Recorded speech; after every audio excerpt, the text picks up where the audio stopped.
A1. Iya, kau lawanku kan? Kau ya? Terserah kamu pilih siapa lawanmu.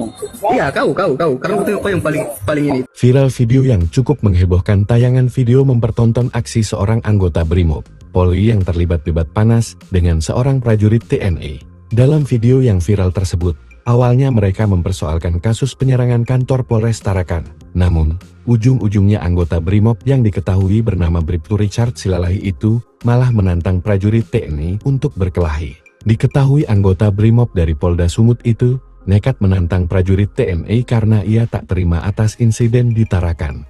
Dengan sangarnya, ia menantang prajurit TNI untuk berkelahi 1 lawan 1 alias berduel. Bahkan, ia menyuruh prajurit TNI memilih sendiri cara duel, apakah di ring tinju atau tarung bebas. Namun, beberapa jam setelah video itu menyebar luas di media sosial, anggota BRIMOB itu kembali muncul dalam rekaman video lainnya. Kali ini ia muncul dikawal anggota Provos BRIMOB dan komandan kompinya, dan lucunya, dalam video terbaru itu, Bribtu Richard tak lagi garang seperti saat menantang prajurit TNI. Dengan wajah lugu, ia meminta maaf kepada TNI.